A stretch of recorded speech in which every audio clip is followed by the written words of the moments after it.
سوال ہے اگر کسی کی تدفین بہت قریب ہو اور کوئی شخص جنبی ہو، غسل کا وقت نہیں، اس صورت میں کیا وہ صرف تدفین میں شرکت کر سکتا ہے؟ میرے خیال میں اس حدیث کو اگر ہم سامنے رکھیں تو جنابت کی حالت میں مردے کو نیچے نہیں اتارنا چاہیے، پاک لوگ ہی اور نہائے ہوئے لوگ ہی اتاریں تو بہتر ہے۔ عبداللہ بن ابی کی لاش نکلوا کر اپنا کرتا اس کو پہنانے سے ان باتوں کا مطلب سمجھ نہیں آیا۔ اس میں میرے خیال ہے بہت واضح تھی حدیث کے، ان کے بیٹے نے ریکویسٹ کی تھی، تو ماں باپ کی محبت خواہ وہ کافر ہی کیوں نہ ہو یہ سب کے اندر ہوتی ہے۔ حضرت ابراہیم علیہ السلام کی مثال آپ کے سامنے ہے کہ باپ نے گھر سے نکال دیا اور یہ کہتے ہیں میں آپ کے لیے اپنے رب سے استغفار کروں گا۔ تو اللہ تعالیٰ نے انبیاء کے دل میں عام انسانوں کے لیے اس سے بھی زیادہ محبت ڈالی ہوتی ہے جتنی ہم کو اپنے ہمارے ماں باپ سے یا اور لوگوں سے ہوتی ہے۔ اسی لیے اللہ تعالیٰ فرماتے ہیں لعلک باخع نفسک علی آثارہم ان لم یؤمنوا بہذا الحدیث اسفا، کہ لگتا یوں ہے کہ آپ ان کے اوپر اپنی جان گھلا دیں گے اگر یہ اس بات کو نہیں مانتے افسوس کر کر کے۔ تو آپ صلی اللہ علیہ وسلم چونکہ تمام جہانوں کے لیے رحمت بنا کر بھیجے گئے تھے، اور آپ کے دل میں مخلوق کی جو رحمت تھی، خواہ وہ آپ کے دشمن ہی کیوں نہ تھے، یہودی ہوں یا منافق ہوں یا مشرکین ہوں، آخری دم تک جو ان کے ساتھ ہمدردی ان کی خیرخواہی کر سکے وہ کرتے رہے، اور یہ بھی اسی کا ایک حصہ ہے۔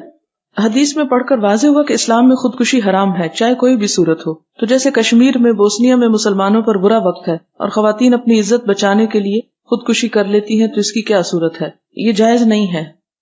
یعنی ایک مفروضے کے اوپر، یعنی ہو سکتا ہے کہ ہماری عزت لٹ جائے اس لیے ہم جان کو ہلاک کر دیں، تو قتل نفس زنا سے بھی بدتر ہے۔ اور چونکہ ان کی تو نیت شامل نہیں ہوتی، اس لیے اگر ان پہ کوئی جبرن ایسا ظلم کر دیتا ہے، تو ایسے ہی ہے کہ اگر کوئی شخص گھر میں داخل ہوا آپ کو مارنے کی نیت سے، اور اس سے پہلے کہ وہ آپ کو مارے آپ اپنے آپ کو خود مار دیں، تو اگر آپ اپنے آپ کو خود مار دیں گے تو آپ مجرم ہوں گے، اگر وہ آپ کو مار دے گا تو آپ شہید میں ہوں گے، اس لیے اس کی اجازت نہیں ہے۔ حدیث سے پتہ چلا کہ حضور نے حبشہ کے بادشاہ نجاشی کی نماز جنازہ پڑھائی۔ اسی طرح منافقوں کا نماز جنازہ پڑھانا اللہ نے آپ کو منع کیا، تو کافر کی نماز کیوں پڑھائی؟ وہ کافر نہیں تھا، وہ ایمان لا چکا تھا۔ جب حضرت جعفر نے ان کے سامنے سورۃ مریم پڑھی تھی تو وہ ایمان لے آیا تھا، اسی لیے آپ صلی اللہ علیہ وسلم نے اس کو کافر نہیں کہا، الاخ الصالح کہا، جو حدیث میں آپ نے پڑھا ہے کہ نیک بھائی۔ آپ نے فرمایا کہ منافق کا نماز جنازہ نہیں پڑھا جائے گا۔ منافقت سراسر دل کی کیفیت کا نام ہے، ہم کیسے جانیں کہ یہ شخص منافق ہے؟ جی ہاں، آج کل ہم کسی کے بارے میں یہ فتویٰ نہیں دے سکتے اور نہ دینا چاہیے، اللہ سے ڈرنا چاہیے۔ آج کل کی منافقت جو ہے وہ عملی منافقت ہے، اعتقادی نہیں۔ اگر کسی کی اعتقادی ہے تو وہ دل کے ساتھ اس کا معاملہ، اور ہم نہیں جانتے۔ عملی منافقت کا شکار ہم میں سے کون نہیں ہے؟ مثلا عملی منافقت کی چھوٹی سی مثالیں دیکھیں۔ بات کرے تو جھوٹ بولے، کتنے لوگ ہیں جو اس سے بچے ہوئے ہیں؟ الا ماشاء اللہ۔ وعدہ کریں، خلاف ورزی کریں، کتنے لوگ ہیں جو وعدوں کو پورا کرتے ہیں؟ امانت رکھی جائے تو اس میں خیانت کریں، اور امانت صرف پیسوں کی نہیں ہوتی، امانت ذمہ داریوں کی بھی ہوتی کہ آپ کے سپرد کوئی کام کیا گیا اور آپ اس سے غفلت برتیں، لاپرواہی برتیں۔ کتنے لوگ ہیں جو اپنا وقت پہ کام کرتے ہیں؟ پھر اسی طرح جھگڑا ہو جائے تو گالی دے، کتنے لوگ ہیں جو اپنی زبان کو گالیوں سے پاک رکھتے ہیں اور زبانی کلامی جھگڑے سے آگے بڑھ کے ہاتھا پائی پہ آ جاتے ہیں۔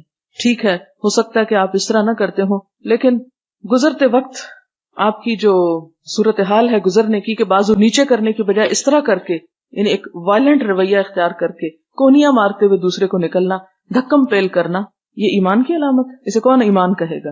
ہم تو بحیثیت قوم ایک منافقت کا شکار ہیں، لیکن یہ اعتقادی نہیں، کیونکہ سب کے دل میں ایمان تو ہے، اللہ کو مانتے ہیں، رسول کو، آخرت کو، سب کچھ مانتے ہیں، دل میں کفر نہیں ہے، لیکن عمل میں کوئی چیز نظر نہیں آتی۔ تو یہ کیا ہے؟ اگر اس پیمانے پہ دیکھیں تو کسی کا بھی نماز جنازہ نہ پڑھا جا سکے۔ اس لیے خدا کے لیے کسی کو بھی منافق کہنے سے پرہیز کریں، کیونکہ منافق ایک اصطلاح ہے، اور یہ اصطلاح اس دور کے ان لوگوں پر استعمال ہوتی ہے کہ جنہوں نے حضور صلی اللہ علیہ وسلم کے ساتھ دھوکہ اور فریب کیے۔ پھر اسی طرح آپ دیکھیں کہ نماز کی تاخیر، کہ دیر سے نماز پڑھنا، آپ میں سے کتنے لوگ ہیں جو واقعی یہ احساس کرتے ہیں کہ مجھے وقت سے نماز پڑھنی چاہیے، اور بغیر کسی حقیقی عذر کے آپ سے تاخیر ہوتی؟ بعضوں کا صرف سو کے آپ تاخیر کر دیتے ہیں، کبھی ایک آدھ دفعہ تو ہو گیا، لیکن اگر عادت ہی بن چکی ہے آپ کی دھوپ پیلی کر کے نماز پڑھنے کی، تو آپ نے کیا فرمایا کہ یہ منافق کی نماز ہے؟ یعنی کون سی چیز آپ دیکھیں گے کہ جس میں ہم پورے اتر رہے ہیں؟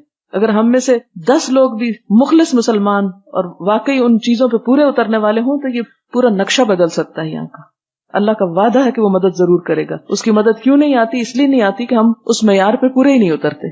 تو وہاں پر وہ حکم جو تھا کہ منافق کی نماز جنازہ نہیں ہوگی، یہ حضور صلی اللہ علیہ وسلم کے لیے خاص تھا، کیونکہ آپ کو وحی کے ذریعے بتا دیا جاتا تھا کہ کون کون منافق ہے۔ عبداللہ بن ابی، تو اس کے بارے میں بھی وحی کے ذریعے آپ کو بتایا گیا تھا۔ پھر اسی طرح آپ صلی اللہ علیہ وسلم نے اپنے ایک صحابی کو منافقوں کے نام بتائے تھے، اور پھر اس میں کہتے ہیں کہ کچھ آیتیں بھی ایسی اتری تھی لیکن چونکہ ان منافقوں کے بیٹے یا باپ یا بھائی یا رشتہ دار جو تھے وہ سچے مومن تھے اور ان کے لیے رسوائی کا باعث تھا، تو اس لیے پھر اٹھا لیا گیا ان آیات کو.